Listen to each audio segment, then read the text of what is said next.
welcome to today's updated Dashcam Diary of a Disabled.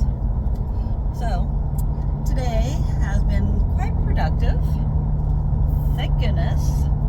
I have my taillight situation figured out. I now just have to grab them. I'm headed to my storage unit right now to grab that, and then my extension pole that I bought that my parents want to use. They should have told me before I took it back over to my storage unit to save room, because I try not to keep anything cluttered around my parents' house.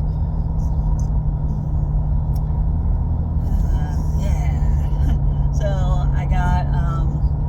I just gotta pick up my taillights from my storage unit, get the pole, and then I gotta head back to the medical MJ store and purchase my medicine for a couple weeks until I get my Social Security money. I gotta get enough to tide me over until then, and then I finally got my mom's name off of my checking account. Oh my gosh, what a hassle! Like, what a hassle it's been to have her on my account. So I guess ever since my parents filed bankruptcy through the same credit union, like I did, I filed bankruptcy too. We filed it, I think, around the same time, many years ago, like over 8, 9, 10 years ago, something like that. Mine's still finally, like, trying on one of the credit bureaus. It's still hanging on one of those reports. It still pisses me off. It's affecting my credit still slightly. But my credit score isn't too bad. It's not horrible, like, compared to where it could be.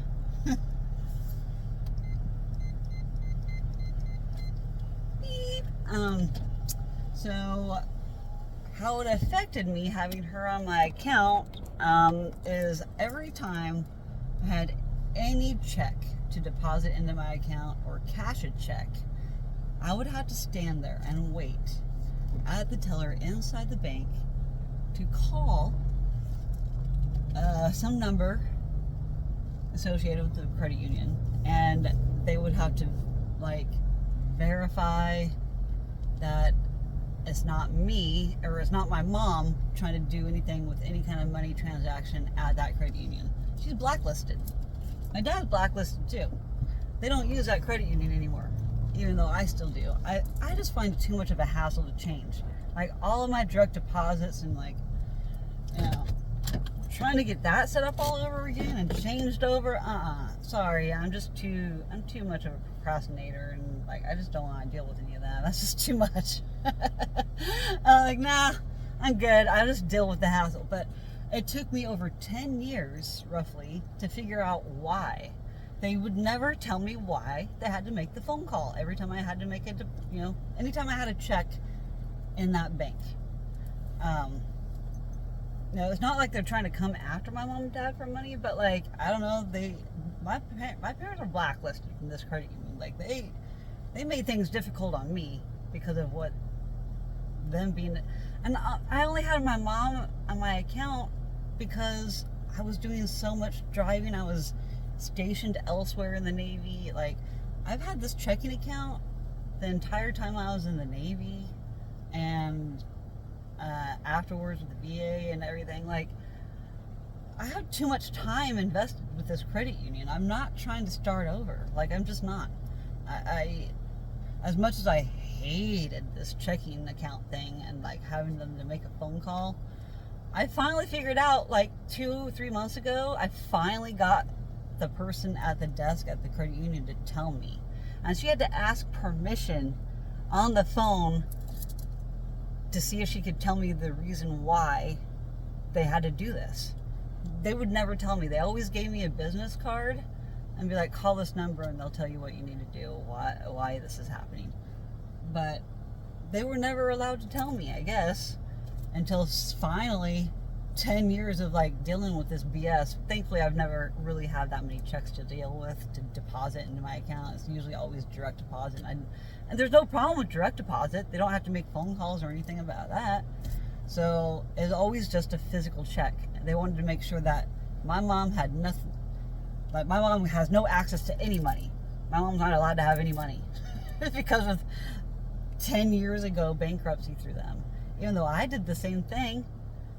I'm not blacklisted, but my parents pulled everything out and they went somewhere else, and so that's why I think that's the difference between them and me. Like, if I were to pull out of their credit union, I don't know if I would be blacklisted by anybody else, but I don't know. But I was able to file bankruptcy while still maintaining my loan for this vehicle, the FJ. I filed on everything except for this because I still owed payments on it, and I wasn't about to freaking turn over my vehicle. It was my only transportation. Like, I love this vehicle now. I'm not giving it up. I still maintain making payments on this vehicle throughout my bankruptcy. And they weren't even, what pisses me off really bad about that too, is the credit union was not even reporting that I was making any payments whatsoever. Like, that's how they got back at me and blacklisted me in a way and screwed me out of being able to build my credit and continue to keep my credit. Like, they screwed me over because they felt like they were screwed over by my family, I guess. I don't know. They shouldn't be allowed to do that kind of crap. But it's all fine now because it's all taken care of. It only took me over 10 years to figure out why.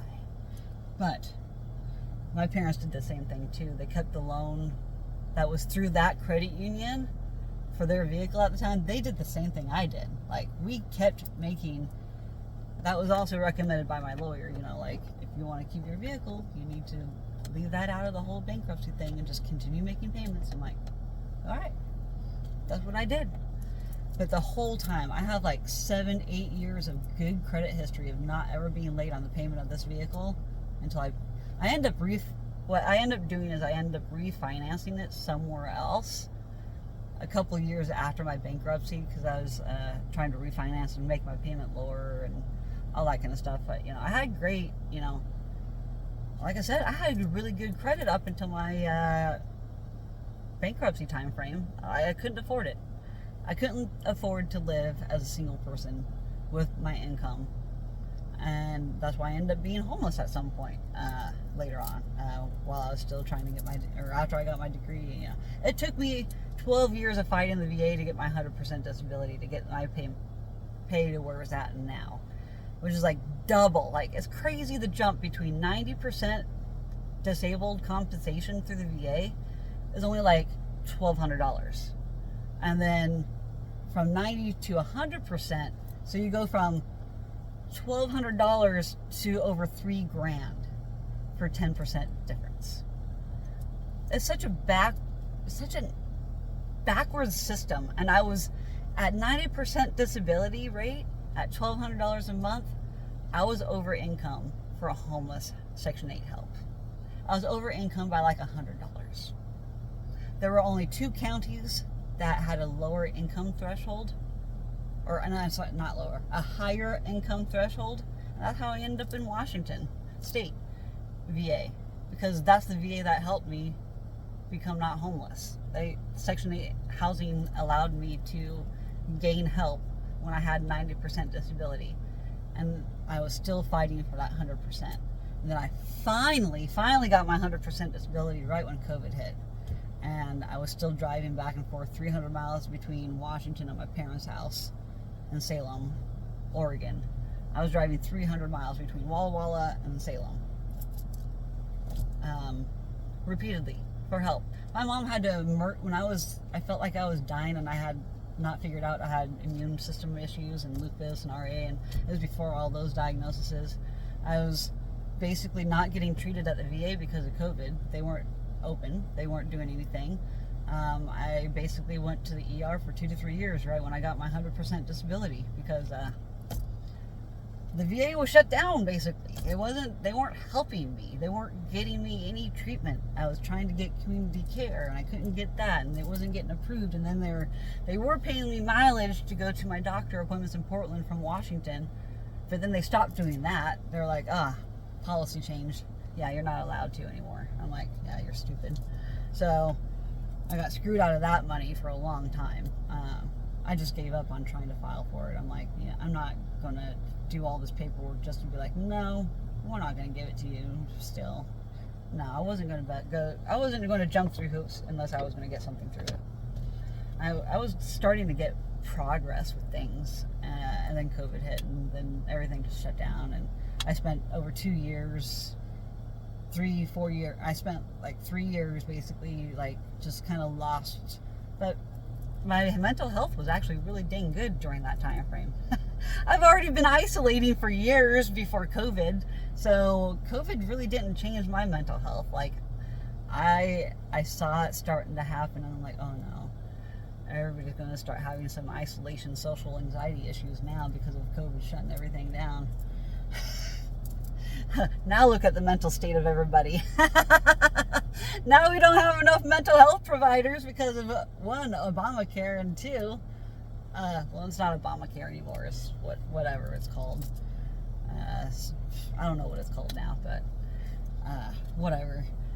I'm not going to get into that again. I talked too much about that earlier. But anyways, so today I finally got a hold of the VA and got my appointment scheduled with a new VA doctor because I am so tired of these copays. I cannot afford all this. I finally got through to the VA after 45 minutes of being put on hold.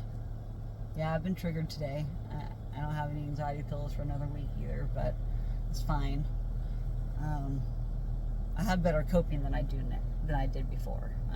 And I finally signed up for a therapist too. I finally got a therapist appointment.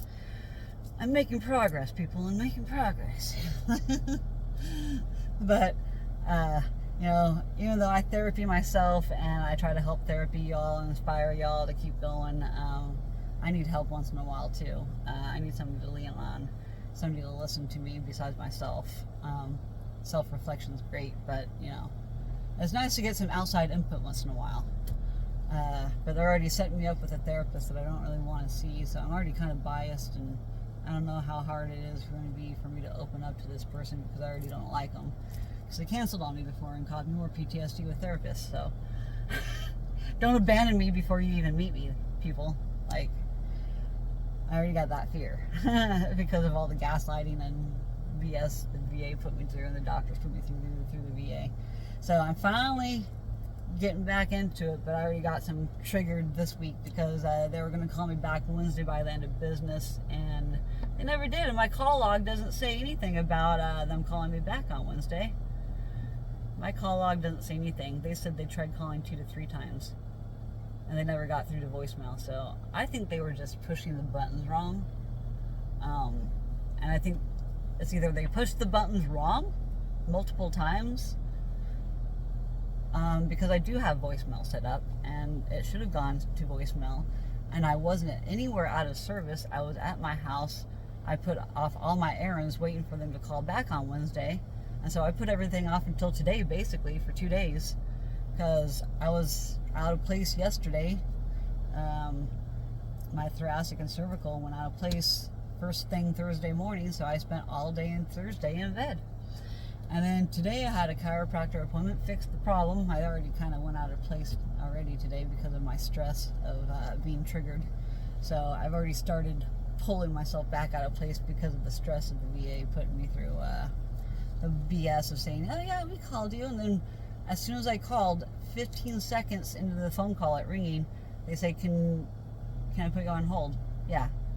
30 minutes of being put on hold after they answered the phone. Then somebody answered the phone, they're like, are you waiting on somebody? And I'm like,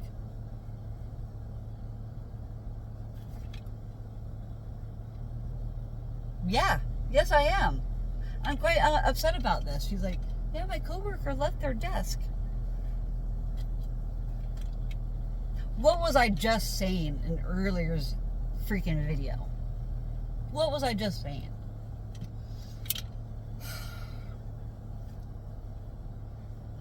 Maybe I posted it on Facebook. I don't know. I made a long post on Facebook about VA crap today too. I was just so triggered. I spent a half hour on hold, so during that half hour, I was typing away on Facebook, trying to cope because I needed to talk through it because I was so mad because by the time they answered, I'm like, and then you tell me that the person that answered the phone that put me on hold, they left their desk and kept me on hold for a half hour until their coworker's like, walks by and sees the phone flashing and saying that somebody's on hold. They say, are you waiting? Yeah, yes I am. Who were you talking to? I don't know, because they answered the phone and said, let's put you on hold. And she's like, oh dear. I'm like, yeah. That's really nice of you, of the person to, like, you know, put me on hold and then go home for the day. Because it was at 3 o'clock at the time they answered the phone. Because I tried calling around 2:30. And yeah, by 3 o'clock, I was finally talking to somebody. And they're like, what's going on? So I had to talk to her, tell her what was going on. And then I got put on hold again for 15 minutes. 15 minutes, and then they came back and said, they're still not at their desk. Can I just have her call you back? I was like, I'd rather just stay on hold, thank you, until they get back. I'm fine with staying on hold. If I hang up, I probably won't get the phone call that, like, what happened on Wednesday. They said they called and they never did. I think they freaking lied and just put it in the system. Or like I said, or they misdialed it. They either misdialed it or they just didn't do it and put a note saying that they did. One of the two. There's no ifs, ands, and buts about it. There's no other excuse. Like, really, like, what else can there be? Like, my phone does not log calls that don't happen. Or it logs calls. Even if I don't answer. Even if it doesn't go to voicemail, it logs calls. And they said they tried 2-3 times? Liar! Liar! Pants on fire. No, they didn't call. And then also, but if they didn't get through to me by end of business, why did they not follow up on Thursday until they got a hold of me or tried to get a hold of me? Yeah, no. That's why I called again today around 2:30. Well, she actually did call me back. 10 minutes till 4 when they get off work. Oh, I'm so sorry. There was a veteran in front of me when I put you on hold, and then I got put into a meeting. What did I just complain about? These VA personnel get put in these stupid meetings, or get pulled into meetings at the drop of a freaking dime while they're trying to not help veterans. Like, WTFU is all I gotta say. I'm just so triggered by it. I'm just so triggered by the VA doing crap like this. This is the government. Typical BS. This is what it's like, all right? This is why it's so infuriating and why I don't call the VA. This is why I hate phone calls. This is why I hate making appointments. This is why I avoid emails. This is why. Because I am a face-to-face person. You cannot ignore me and put me on hold if I'm there in person standing in front of your face. This is why I go to places in person no matter what. So that way I cannot be rejected. I cannot be abandoned. And you have to deal with me while I'm standing in front of you. Too bad I couldn't do that with the VA because they're 300 miles away. I can't do that. So, breathe.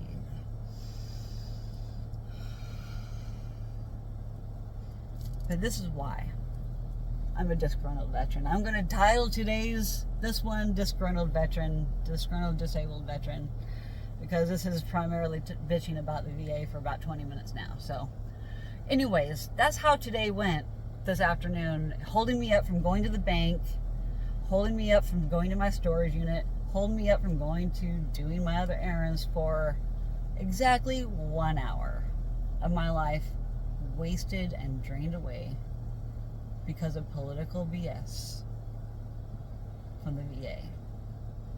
I wasted an hour of my life, but I actually got somewhere today, so I'm not completely angry. I made my appointment convenient in August. A family friend up in Yakima, Washington is going to Vegas. My parents are actually going to Vegas with them. And I offered to go up and house sit for them while they're gone because they got 2 dogs and a bird. So it's still like an hour and a half, maybe 2 hour drive to Tri-Cities from Yakima, but I don't think I've ever been to Yakima, so I'm totally down to go do that. And I'm going to make it a Rock County and stop on the way there, because there's a couple places up there I would love to stop at. So I'm going to make a whole trip out of it, and I'm going to have fun house sitting. I'm going to hang out with them. They don't leave until the weekend, and my appointment's on a Wednesday. So my first appointment's on a Wednesday. So I have to drive up on a Tuesday up to Washington, so I can, the very next day on Wednesday, I have a phone call with the nurse at 10 a.m., and then 3 o'clock in the afternoon on that Wednesday in August, I have to go to the clinic and go do labs. And then Friday is my doctor appointment with my new doctor, VA doctor. And hopefully there will be some results back on whatever labs they order. I don't know what the hell they're going to order. Whatever. I don't care. I actually like labs. I love having my blood drawn. I love getting answers to problems. And who knows what my body's going to be doing at that point in time. So hopefully I'm in a flare of some sort or something, so the doctor can see how weird my labs are and get acquainted first off. Be like, hey, let me overwhelm you with my complex medical issues. Let me introduce myself on Friday. So that day is the day I think they leave for Vegas, so there'll be a little bit of a time gap that the dogs don't need me there 24/7. Neither does a bird. They'll be fine. But yeah, me and my dog are going to head up there, and we're going to stay up there and house sit and dog sit and bird sit, and going to enjoy that. I'm going to rock hound stop on the way up there with Stormy Dog. Maybe I'll camp out the night before. Maybe I'll leave on Monday. Oh wait, no, that's when I want to go to the opal mines. It's going to be a weird, I want to be like traveling a lot down in Southern Oregon. I don't know if it's going to work out. It's a lot of driving, a lot of gas, a lot of money. I don't think I'll be able to do both. Bummer. I'll have to like push my opal trip back towards the fall maybe. But if I do that, then I'm going to go down to California and go visit my gay friends that I'm making over online. I made some friends online, and gosh, we're getting to be such good friends that yeah, I can't wait to go meet them in real life. And they're in Northern California, so they're like a good 12-hour drive from me maybe. And I'm excited, so I'll definitely do that. I'll make it a whole thing and go rock hound and then go down to Cali. Yeah, it'll be awesome. So I got plans to do things, and I got my taillight thing set up. I got to get the wiring harnesses for that, and so that's why I'm picking up the taillights now. I'm going to drop off the brand new taillights at the place I'm going to get them installed on Monday, right after my chiropractor appointment on Monday morning. So chiro on Monday, drop off the taillights at the guy that's going to install them. He'll make sure to order the harnesses, then we'll schedule an appointment to get my taillights installed. And yeah, I'm finally making progress. I got my VA doctor lined up. I got dog sitting lined up. Now it's just planning the rest of that. So something to look forward to. Ideally, really, it's something to look forward to. So I'm making progress and doing my adulting things, doing the stuff I need to do to get things hopefully cheaper in the future with the VA. As frustrating as it has been to set this up, I'm glad I have it over with, and I'm glad I have it done and taken care of. Go me. I am rocking it today with stuff. And then, so yeah, I set up my taillight appointment. I set up the taillight. Okay, so yeah, set up the taillights, have my chiro. I got a price quote for the taillights. It's not too terribly expensive. It's only charging me $100 for labor, $80 for parts. Yeah, I'm stoked about that. I was hoping it'd be under 200, and it is. So I have to hold off on giving my dad the 700. I spent like $120 on groceries just a couple days ago. Because needed groceries, man. I needed some fresh fruit. I was really starting to feel crappy because I was eating too much processed food, and I just needed some fresh fruit and veggies. So I told my dad, I'll pay you back for all the money that I just spent of yours, and I'll pay you back for all these groceries with my Social Security check later this month. But I will pay rent up front out of this paycheck. It's hard to try and budget all this because I got the $100 of registration for my trailer still. I have $100 to pay back to my friend. Hopefully I can still afford to do the tail lights and do those two things. And still make at least minimum payment on my credit cards. Like, it's just more important for me to, like, I needed to pay this friend back forever ago. We just haven't lined up a time frame. Every time I had the $100, he wasn't answering the phone. And whenever I didn't have the money, he did answer the phone. So I'm like, damn it. Just timing was always off of trying to pay him back. I did try to pay him back multiple times, but I ended up having to use that money for food or gas, one of the two. Or co-pays for medication. Like, that's another thing I gotta try and budget in. So I gotta do some budget balancing still. But tomorrow I have a friend's birthday. Then breakfast with a friend on Sunday morning. Hopefully, I need to solidify that still. Then hopefully lunch with another friend I haven't seen for like 20 years. Yeah, it's a fun-filled weekend with socializing. So I feel like I earned it by doing everything I did today. With the bank thing, get my mom off of my account so I don't have to wait to do anything with checks now. So, yes, mom off the account, taillights taken care of, and VA set up. Those are the three major things I got done today, and I am so proud I got it done. Yes. Pat on the back.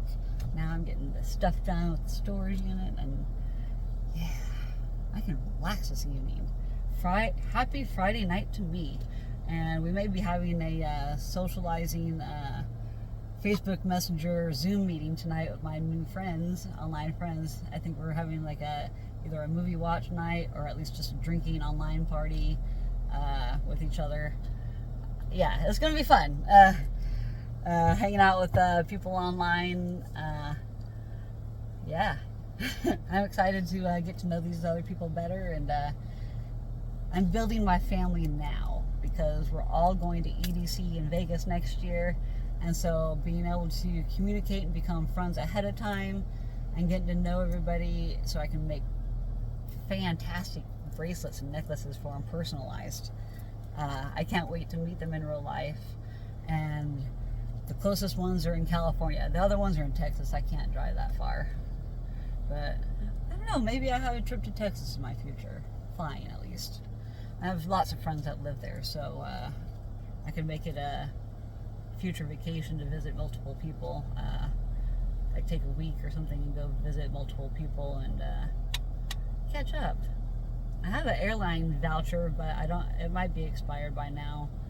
I don't know. I need to call the airline and figure that out. I should put that on my task of things to get done here in the next week or two. Because I just keep adding to my list, my adulting stuff. But at least I got those things knocked out. Those are major, major accomplishments for me to get done. I pushed through my PTSD. I pushed through my trigger today and my frustration and hung in there. Got it done. So it just made me feel good to get all this off my chest. Thank you all for listening. Thank you for following me. I gotta get this done. I gotta pee really bad too. And there's nowhere to pee here at my storage unit place. So I gotta go. And I still have one more stop. I have to go shopping still. I don't know how I'm going to hold it. I drank like 3 cans of water drinking while I was trying to get my chores done. So, on the phone. I got to go. I love you all. Thank you for listening, hanging in there. Keep smiling, y'all, because this is life. This is what disabled life is like. It's so hard to get anything done when you feel like crap physically or mentally or both. I mean, it's one of the two that are usually hindering me from getting anything accomplished in a day. Like, all day yesterday I did absolutely nothing. I socialized online all day, and boy was it fun.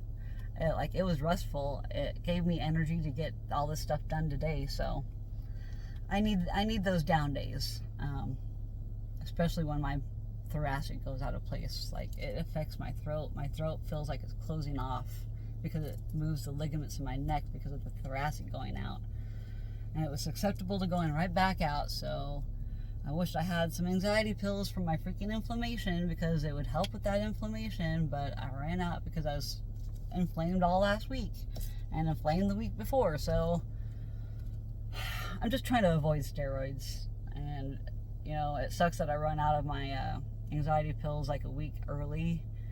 I should have them increase the dose, but I have to wait my due diligence until that happens because my body just adjusts too quickly with it, with my EDS metabolism. It's ramped up with my immune system issues. My immune system is on overdrive, which puts my nervous system on overdrive, which makes me have to slow it down by taking that downer of the anxiety pill, because it brings down the histamine levels. It's a stabilizer of histamine for allergies. Can you believe that? Anxiety pills are histamine blockers or stabilizers. So if you have bad allergy issues and stuff, it not only helps with allergies, but it helps with anxiety. That is also why the medication hydroxyzine is used for off-label uses, but hydroxyzine is used for allergies. It's also used off-label for a sleeping aid, and I've been prescribed it multiple times in my life, and it's like it doesn't do enough for my body. It doesn't work on enough of the systems because my immune system and nervous system are affected. Hydroxyzine doesn't help with the nervous system. Or maybe it does. I don't know. I'd have to look into it again. But as far as I know, it doesn't. But I don't know its mechanisms of how it works because it's not a medication that really helped me, so I didn't really look into it more. But when I have taken medications that do help me, I have to convince doctors to prescribe it because they won't want to prescribe it otherwise. I tried all the ways in the book to try and get doctors to prescribe me anxiety meds for years, and they would not. Absolutely would not prescribe it. I mean, the VA did for a while up until the opioid epidemic. And then once the opioid epidemic hit, it was like all VA doctors were like, no controlled substances, period. Nothing. You can't have Adderall, you can't have opioids, and you cannot have anxiety pills. All of them will kill you. Well, how are you going to help treat my symptoms then? You're not treating my symptoms at all anymore. And you're not helping me find the answer, so that's why I stopped going. But my mental health got a lot better from stopping going and seeing doctors. And my back wasn't in pain all of last month when I was away from my doctors. The heat helped, and the stress of not having to do all these adulting things. That's what helps keep throwing me out of place, is the stress and the frustration of everyday life, of crap not going right. And that helps pull things out of place and keeps my inflammation cycle going. Helps keep my inflammation going, helps keep my nervous system getting ramped up. So then I'm wide awake and my mind is like going a mile a minute, and then my mouth goes a mile a minute. Start talking faster because then I get all ramped up, and then my body's like, how do I slow down? How do I calm down? I can't. It doesn't do it on its own. My body's autonomic system is broken. I have to force it to calm down. And that is the only reason why I keep with the medical MJ, is because it's the only thing to help tone this down. I'm extra. The ADHD and the autism spectrum, man, it just... you can ramp me up and I just can't ramp myself down. I need actual medication to help that. And, well, like I said, I'm out of the anxiety meds, so it's back to medical MJ as my treatment until I can get my meds next week. But yeah, it's my body's adaptive autonomic system that's jacked up and dysfunctional. And then my ADHD and stuff, it can hyper focus on the wrong stuff. So I have to kind of like try and like trick myself and like distract myself and like numb myself in order to try and trick my brain into calm me down. Like I know a lot of tricks and a lot of things that can help, like deep breathing exercises help ramp me down or bring me down. It just takes a lot of time. I don't have a lot of time in the day to be doing that kind of stuff. I don't got time to just do the self-care that it takes to really take care of myself. I don't make the time for it because there's just so much I gotta do. And there's only so much time in business hours that I can do it in. And my brain don't work for like the first 2 to 3 hours in the morning, so then it only gives me the afternoon hours to work with. And then I have to try and squeeze everything in between noon and people are on lunch, so that take it down to 1 o'clock. So 1 until 4, I have to try and accomplish everything I need to do for the day, business-wise, because everything closes, well, federally at 4 and 5 o'clock. The VA closes at 4, other places 5. Such BS. The VA should be open till 5, in my opinion. That's just me. Their hours are 8 to 4, not 9 to 5. So, anything VA related, I procrastinate on because of the PTSD. And then I wait. It's like I self-sabotage myself to like, it's the end of business. You better answer the damn phone and not put me on hold until after business hours. So it's almost like a self-sabotage. Like, I don't mean to do it intentionally, but my body and my routine just don't work very well. I have to get on my foam roller first thing in the morning and lay there and try and lay there, align myself. Get up, sit up, lay down, sit up, lay down, adjust, align, adjust, align, adjust, align, until my body is in less pain, or I have to lay on the heating pad on the foam roller and just do deep breathing. And that could take like an hour sometimes to get anything to like chill. Who's got time to do that for an hour every morning? Go to doctor appointments by a certain time, make the phone calls by lunchtime, try and get your brain to really start functioning, and it just doesn't. You know, this is the disabled life. This is what it's like. I hope I can describe this very well for y'all to get a clear picture of what this is like. It's it's hard to explain. It's hard to describe until I get going on the topic. But once I get going, it's hard to get me to stop. So I better just go. I gotta pee. I've been distracting myself and not thinking about it, but I really do gotta go. So.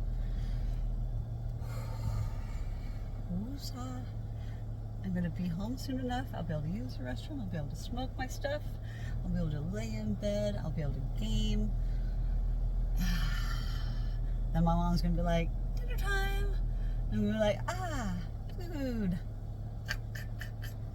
And then that's going to put me into a food coma. And then I'm going to sleep good tonight. I got stuff to do at noon tomorrow, so I got to go to bed somewhat early and not stay ramped up. So I got to start toning it down now, and I got to reel myself in and woosah and breathe. I hope y'all learned something from today, and yeah. Go veteran power! Chronic illness warrior me, tackled stuff, got things accomplished. I'm happy, happy, happy. Bye now.